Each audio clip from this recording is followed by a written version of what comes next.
अस्सलाम वालेकुम वरहमतुल्लाहि वबरकातुहू। जी नाज़रीन, आप देख रहे हैं इंडियन न्यूज़। मैं हूं आपका मेज़बान कारी उमर वक़ास। नाज़रीन, जैसा कि आप जानते हैं कि पाकिस्तान और हिंदुस्तान दोनों आपस के अंदर दोस्त भी हैं और एक बड़े दुश्मन भी हैं। यकीनन इस बात में कोई शक नहीं है कि अल्लाह ताला ने पूरी ज़मीन को मुसलमानों के लिए, मुसलमानों के हक़ में और मुसलमानों को इस पर सल्तनत के लिए उसका हक़दार करार दिया। लेकिन बदकिस्मती से हमारे कुछ मामलात, हमारी कमज़ोरियाँ, हमारी बाज़ दफ़ा कह लें कि बदअमालियाँ, जिसकी वजह से आज काफिर, यहूद व हनूद और समेत इन हिंदुओं के हमारे ऊपर जो मुसल्लत हैं, काबिज़ हैं। लेकिन इस दौरान अल्लाह ताला ने उन ग्रोहों का, उन लोगों का, उन अपने ख़ास बंदों का ज़िक्र किया कि जो हमेशा इन ज़ालिमों, जाबरों, काफिरों के सामने डट कर खड़े हुए और अपने हक़ का मुतालबा किया। आज मकबूजा कश्मीर हो, इराक़ व फ़लस्तीन हो या हिंदुस्तान हो, वहाँ पर अल्लाह के बंदे अपने दीन के लिए, अपने मुल्कों के लिए अल्हम्दुलिल्लाह बरसरे पेकार हैं।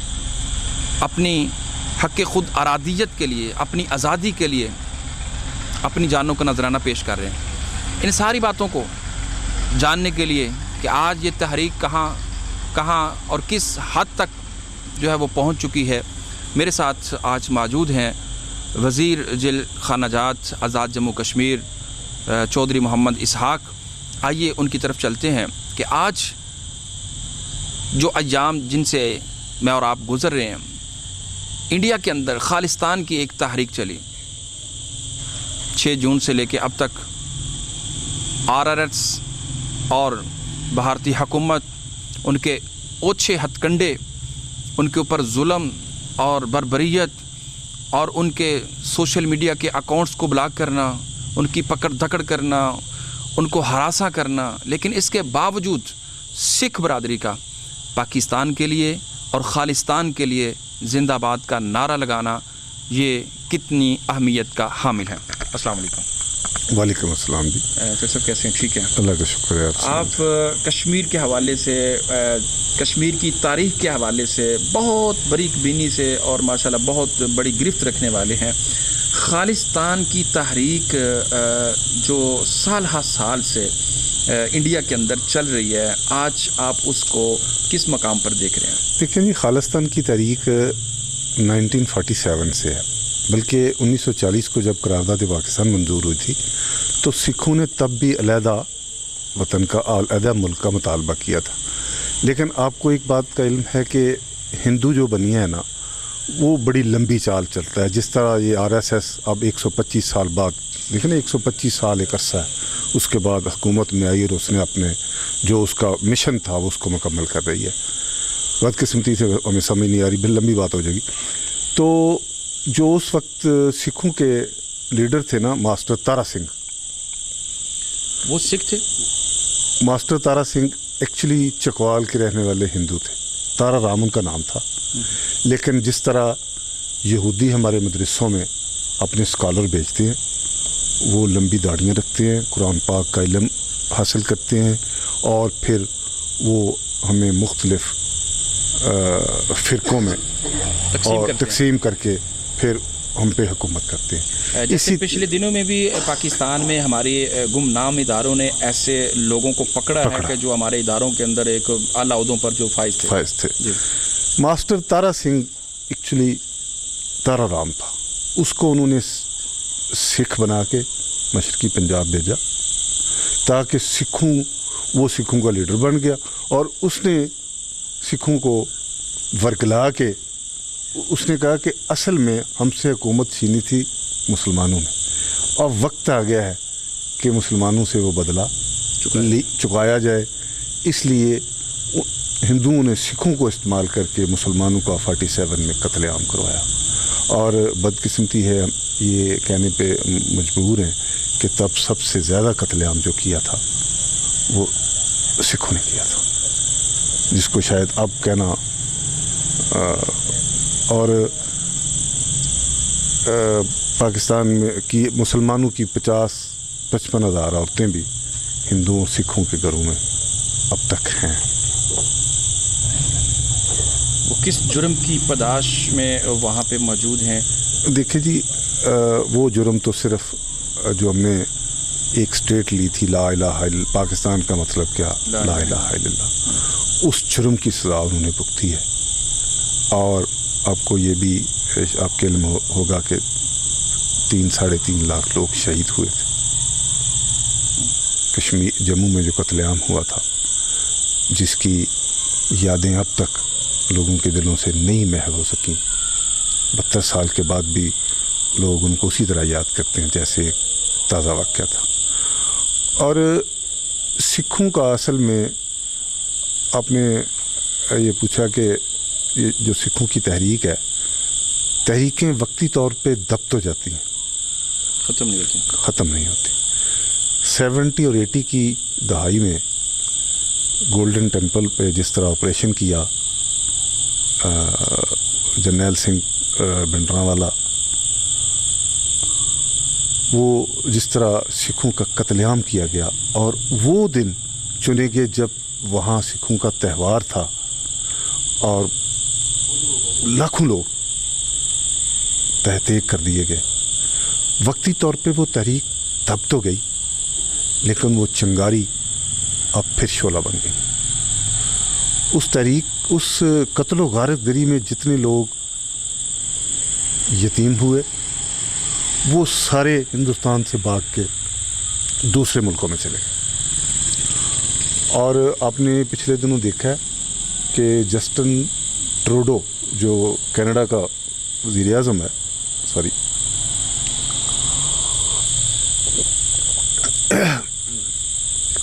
वो हिंदुस्तान आया और हिंदुस्तान ने उसको कोई इतनी पजीराई नहीं की, उसकी प्रोटोकॉल नहीं दिया। उसकी वजह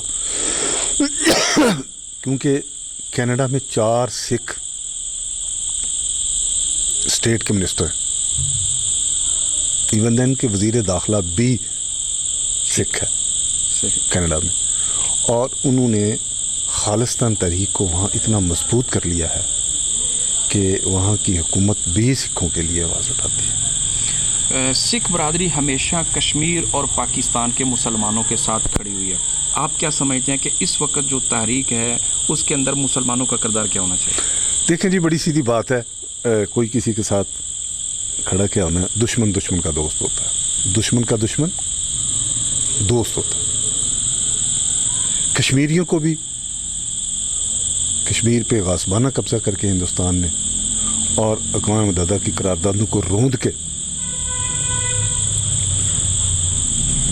उसने अपनी मर्ज़ी से सारे मामलात किए हैं। और माजरत के साथ हम 2 हफ्ते का लॉकडाउन बर्दाश्त नहीं कर सके, लेकिन वो कश्मीरी 10 माह से लॉकडाउन। हम अपने मुल्क में घूम सकते हैं, मेडिसिन ले सकते हैं, खुराक का कोई मसला नहीं है, हमें पुलिस से ख़तरा नहीं है, हमें अपनी पाक आर्मी से ख़तरा नहीं है। वो हमारी हिफाजत करते हैं, हमारी हिफाजत के लिए हर वक्त तैयार हैं। लेकिन वो मुल्क जहाँ पुलिस भी मारे, जहाँ फ़ौज भी मारे, जहाँ एजेंसियाँ भी मारें, जहाँ खाने को ना मिले, जिनके बागात उजाड़ दिए जाएं, जिनके नौजवानों को कत्ल कर दिया जाए, जिनके बच्चों को गायब कर दिया जाए, और वो फिर भी 10 माह से वहाँ बैठे हों और एक ही नाम ले रहे हों, पाकिस्तान। लेकिन आप क्या समझते हैं कि मकबूजा कश्मीर के लोग तो सीसा पिलाई दीवार की तरह आज भी खड़े हैं, रोज़ाना की बुनियाद पे शहादतें भी हो रहे हैं, कर्फ्यू भी है, सब कुछ वो बर्दाश्त कर रहे हैं, लेकिन इंडिया की जो हुकूमत है, जो भारतीय मोदी सरकार है, वो उसने मकबूजा को छोड़ के आज़ाद कश्मीर के बारे में धमकी दे दी कि भाई आप इसको खाली कर दें और अपना बंदोबस्त करें। देखें, जब आप किसी जालिम का हाथ ना रोकें, बड़ी सीधी बात है, जंग बदर पहली जंग थी मुसलमानों की, तो अल्लाह के नबी सल्लल्लाहु अलैहि वसल्लम मदीना शरीफ से बाहर निकल के रोक लिया था। बेशर उस्मानी के आलम में निकले थे। बेशक। असल में ये है कि जब हम उनको रोकेंगे नहीं, मैं एक बात दोहराऊं आपको, पिछले दिनों मोदी ने एक तकरीर की, उसने कहा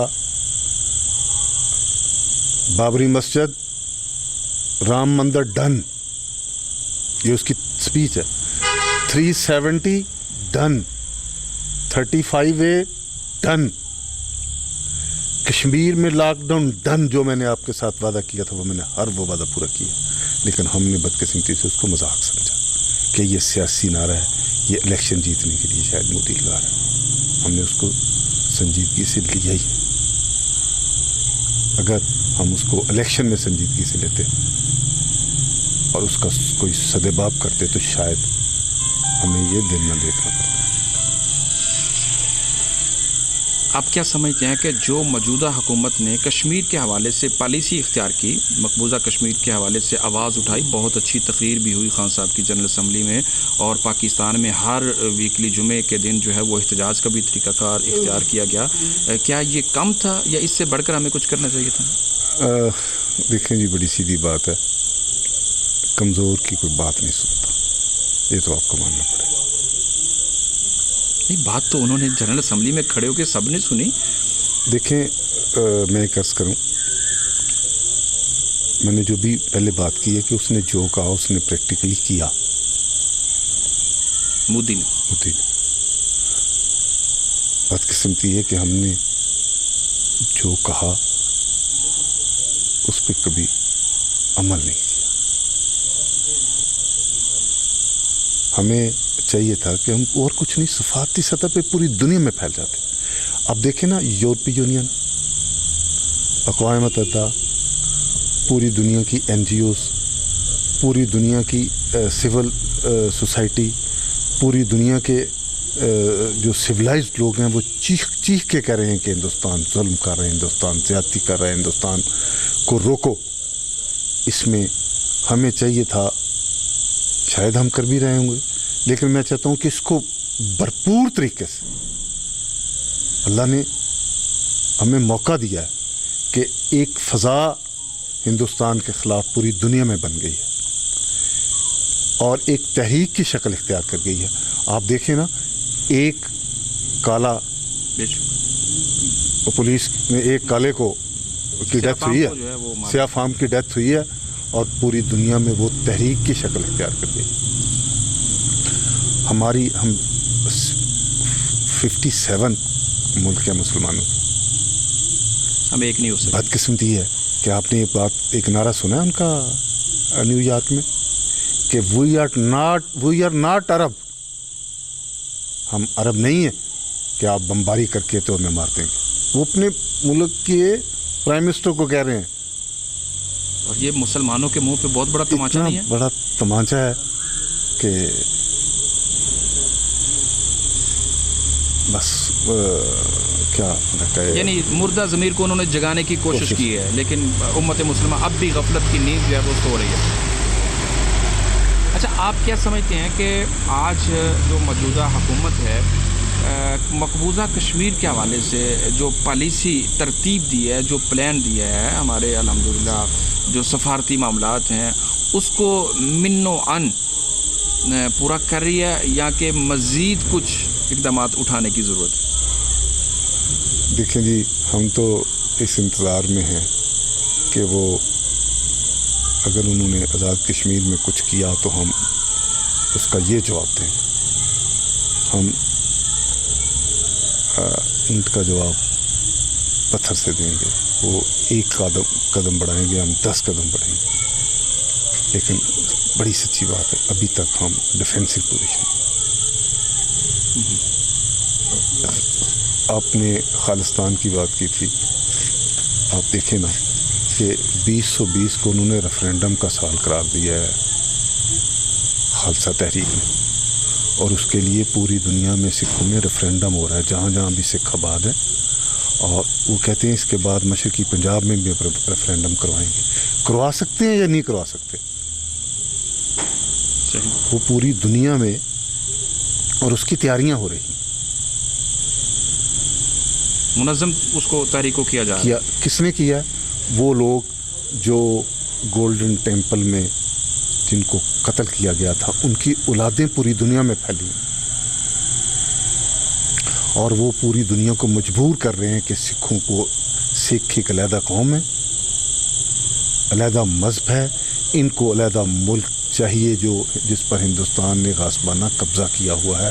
اور آج کینیڈا جیسا ملک اپنے بزنس کی پرواہ نہ کرتے ہوئے، اور ابھی آپ اس کے بعد دیکھیں کہ یہ ریفرینڈم برطانیہ میں بھی ہوگا، یہ ریفرینڈم امریکہ میں بھی ہوگا.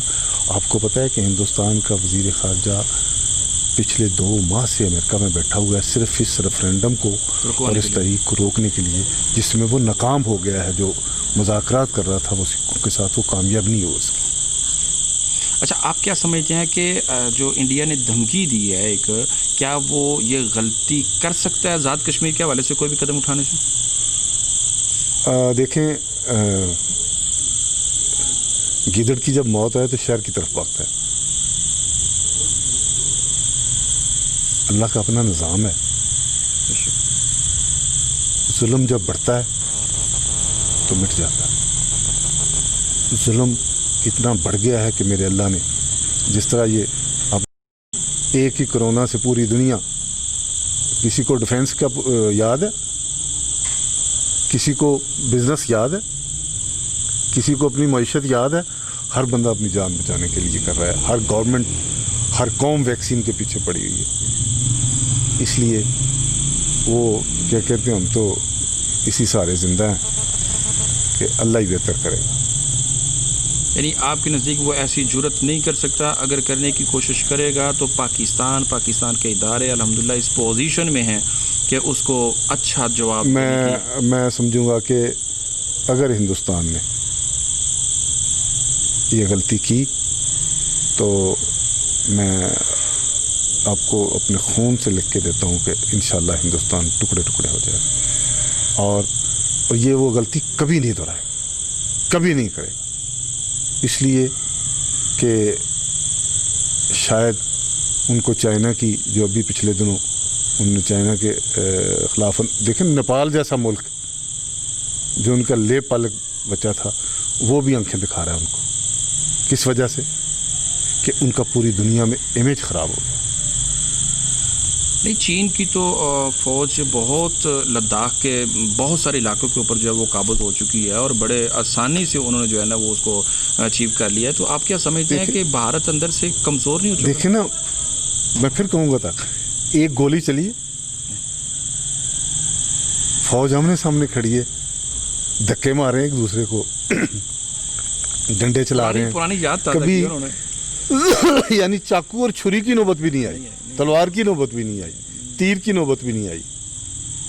اس لیے جب طاقت کا توازن ہوگا تو پھر کوئی جرات نہیں کرتا. انشاءاللہ پاکستان کے پاس بھی طاقت کا توازن تو ہے، اور پاکستان کی فوج بھی دنیا کی بہترین، اس میں قطعاً کوئی شک نہیں ہے کہ دنیا کی بہترین فوجوں میں شامل ہے.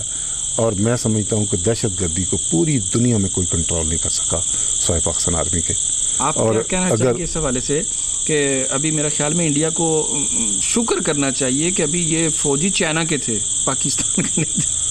ہم تو ادھار کرتے نہیں اللہ کے ساتھ. یہ چائنی فوجی تھے نا پاکستان. دنیا میں ایک مثال معروف ہے، یہ چائنا کی ہے. دیکھیں جی، میں عرض کروں کہ وہ آپ نے جو بات کی لیکن چائنا نے 1962 میں بھی ثابت کیا تھا، ہندوستان کو ناخن چنے چبوائے تھے. بدقسمتی ہے کہ اگر ہم، پتہ نہیں حکومت کی کیا مجبوری تھی، اس وقت سٹیپ لیتے تو شاید آج دنیا کا نقشہ ہی اور ہوتا. اب بھی ایک بات یاد رکھیں، ان کو ایک بات کا پتہ ہے کہ، اور پوری دنیا کو اس بات کا پتہ ہے کہ مسلمان کا ایک ایمان ہے، اور ہمیں اس بات پہ فخر بھی ہے کہ الحمدللہ پاکستانی فوج ہی نہیں، پاکستانی فوج کے ساتھ ساتھ پاکستان کی ساری عوام، جنگ مانگنی نہیں چاہیے لیکن اگر کبھی ایسا ہوا، مسلط کی گئی، تو انشاءاللہ پاکستان کی آرمی کے شانہ بشانہ ہم لوگ کھڑے ہوں گے. اور جو پاکستان کی سرحدوں پہ جو لوگ ہیں، یہ فرسٹ فینس لائن کا کام کریں گے انشاءاللہ. Pakistan army second fans line پہ ہوگی, انشاءاللہ ہم فرسٹ فینس لائن پہ ہوں گے. Thank you. جی ناظرین, جیسا کہ آپ نے سنا, ہمارے ساتھ موجود تھے معزز مہمان چودھری محمد اسحاق, وزیر جیل خانہ جات آزاد جموں کشمیر, اور انہوں نے بڑے دو ٹوک الفاظ میں یہ بات کہی ہے کہ ہندوستان یہ غلطی نہیں کر سکتا پاکستان پر حملہ کرنے کی, آزاد کشمیر کی آزادی کو نوچنے کی. وہ کبھی غلطی نہیں کر سکتا. اگر خدا نخواستہ اس نے ایسی غلطی کر دی تو انڈیا ایک نہیں کئی حصوں میں تقسیم ہو جائے گا.